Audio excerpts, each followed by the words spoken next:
The last days, remember, as it was in the days of Noah, so shall it be at the coming of the Son of Man. Again, I'm going to point you to the differentiation between the days of Jared and the days of Noah. The days of Jared were marked by the creation of angel human hybrids, whereas the days of Noah that Jesus is referring to is marked by the creation of animal human hybrids. So that leads us into a discussion of transhumanism, which I would say is a doctrine of devils. Let's look at Genesis chapter 3, verses 4 and 5. And the serpent said unto the woman, Ye shall not surely die, for God doth know that in the day ye eat thereof, then your eyes shall be opened, and ye shall be as gods, knowing good and evil. Here we see essentially three promises the devil's making. The three promises of Lucifer: immortality. You won't die. Your eyes shall be open. You'll have greater knowledge and insight, illumination. You shall be as gods. You know what I find interesting about the three promises of Lucifer here? Adam and Eve already had all three. They were already immortal. Death didn't come until after they sinned. They were already immortal. Your eyes shall be open, greater knowledge, insight, illumination. How much more knowledge and wisdom do you need than walking with God in the garden as a friend? Whatever he didn't know as perfect man created in the image of God, all he had to do was ask, hey, God, how did the Pleiades come about and Orion and all that? How did that all happen? Well, let me tell you, Adam. He had all the wisdom you could possibly imagine. That is right there in the garden.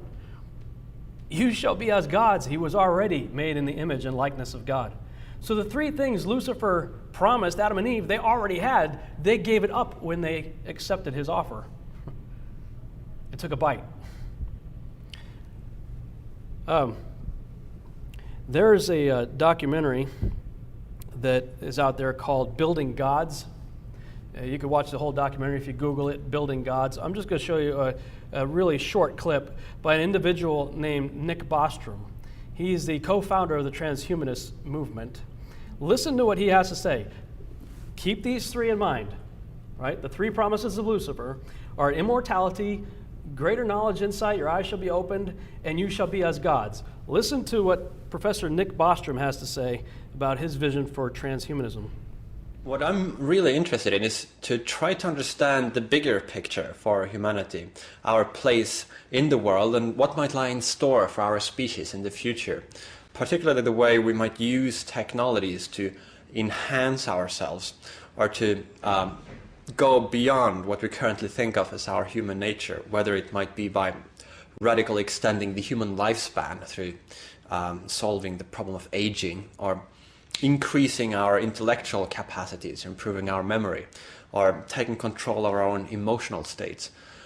I think that we are right now in a transitional phase where before the end of this century we will either have gone extinct or we will have most likely taken the step to become what you might call transhumans or posthumans, or just very enhanced humans that have reached their full potential. Becoming like the gods, enhanced humans. Three promises of Lucifer right there in the transhumanist manifesto, practically. Here's a chart produced by Professor Nick Bostrom on one of his websites, and he's talking about all the benefits of transhumanism, why we should do it. And you see in the lower right corner, there's kind of a pink circle. He says that's the sensory modality of a human. You know, what we can see, hear, touch, that's what we have access to through our senses. The little circle right there. The larger kind of on the bottom there is like a grayish oval there is what's accessible by animals. We know that some animals can see in different frequencies that we can't see in. They can hear different frequencies that we can't hear. They have different abilities that we don't have. So it shows that they, combined in the animal kingdom, they have more than we have. And he says, well, if we start blending in animals and humans, you might get something like the orange circle there. Let's bring them together, right? And if we keep continuing that process to the point where we become post-human, we get this big circle. Imagine what would be accessible to us if we just kept this going. What if we could have the radar of a bat or the sonar of a dolphin, or run like a cheetah or a jaguar? Or what if you could be Wolverine? Right? We're being programmed by the media and all this superhero stuff, and it's very appealing. I mean, just imagine if you could be an enhanced human with all this access to new sensors, sensory overload, Wow, colors I've never seen before, sounds I've never heard before, abilities I never could do before. Wow. All right. Well, let's talk about the creation of animal-human hybrids. Here's a little clip, a few clips from a BBC documentary that I found online. Plans to allow scientists to create embryos that are part human and part animal are set for approval by the official regulator in Britain. These hybrid embryos are seen by the country's leading scientists as a vital step in the search for cures for diseases such as Parkinson's and Alzheimer's. It's a highly controversial procedure and is banned in some European countries. Our medical correspondent Fergus Walsh has the story. This embryo is part mouse, part cow. In a few months, this Newcastle lab is hoping to create a human-cow hybrid. This is highly complex science, the creation of cytoplasmic hybrids, known as cybrid embryos. The starting point is a cow's egg, which is cut open by a laser. The DNA is sucked out. The next step is to take a human cell, perhaps from a patient with Parkinson's disease, and inject it into the egg. Now, this is the crucial point at which an embryo is created, because by using an electric shock, the hybrid embryo starts growing, the cells subdividing. In reality, it's smaller than a pinhead, and when it's just 6 days old, the embryo shell is broken open. Inside are stem cells, the body's master cells. The ultimate aim is to reprogram them into any tissue in the body, for example, nerve cells, heart cells, or brain cells. Scientists say this research is of profound importance and could lead to new treatments for a host of diseases, like diabetes and Alzheimer's. But all this is years away. The science is just beginning. Inside this barn is a herd of cows that evolution could never have produced.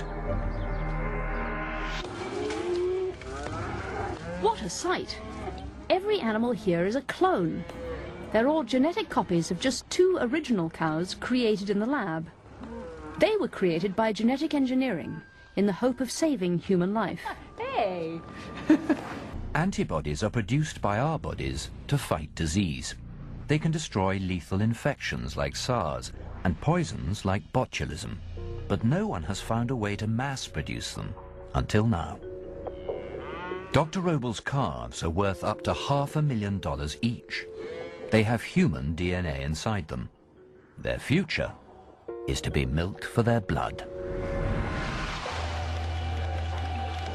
This is the world's first antibody extraction parlor. For 2 hours every week or so, these precious cows are connected to pumps that filter their blood and extract human antibodies. The ultimate goal is to, say, take anthrax, expose the cow to anthrax, inject it with anthrax, at which point it starts making lots of antibodies against anthrax. And then you can collect those antibodies, purify them, and treat people who have been exposed to anthrax. But it's no easy job to get cows to produce human antibodies. You have to genetically modify the cow's immune system to make it at least partly human. Dr. Roble has had to copy 2 sets of genes out of our DNA, which he then combines into a package called a microchromosome. But to get that microchromosome into the cow, he's had to use one of the most complex cut and paste jobs I've ever heard of. Take the microchromosome and you transfer it from mouse cells to chicken cells. Okay, and this is a specific chicken cell line that allows you to cut and paste chromosomes. And the best way to carry this chromosome is actually in a hamster cell line. So then it goes to a hamster cell line. We then transfer it to the cow cell line. So let me just get this straight. To make a human chromosome, you have to go through mice, chickens, hamsters, and then cows. And then finally cows, yes. Wow. Because each cell type has its own peculiar but specific quality that allows us to do a specific kind of manipulation. These cows take blood donation to a whole new level. Just 10 or 20 of them could supply the yearly worldwide demand for one of Dr. Roble's antibody therapies. And it's the kind of advance that only genetic engineering could have given us. But in order to really take advantage of the technology, we're going to have to embrace it. But in order to take advantage of this technology, we're going to have to embrace it. Moron. I'm sorry. This is messed up. It is sick. What are we embracing? This is what we're embracing. There's a cow-human hybrid for you. It's called a minotaur. All right? And it's not just that. She's saying to do what they're doing, you had to go through mice, chicken, hamsters, cows, and humans. What did Genesis say? All, right? All flesh have become corrupted. You see the same thing in the synchronized, biblically endorsed extra-biblical texts. They start taking from the beasts and the fowls of the field, they start mixing them together. And oh, by the way, I think we should be very careful about vaccinations. I could do a whole seminar just on that alone. Because there's an awful lot of animal parts in vaccinations these days and other things that you don't know about, which will get you in a lot of trouble. You notice they like to bring up Alzheimer's and Parkinson's a lot, and diabetes. Let me ask you, how many cases of Alzheimer's, Parkinson's, and diabetes do we find recorded in the 1800s? Very negligible, if any. Starting probably in about the 1950s, how many cases? Up till today. How convenient. Let's cause the problem, because this is dietary and environmental that's causing these things. In true Hegelian dialectic fashion, let's cause a problem which creates a reaction that we just so happen to have the solution for. Mice, chicken, hamster, cow, human hybrid blood.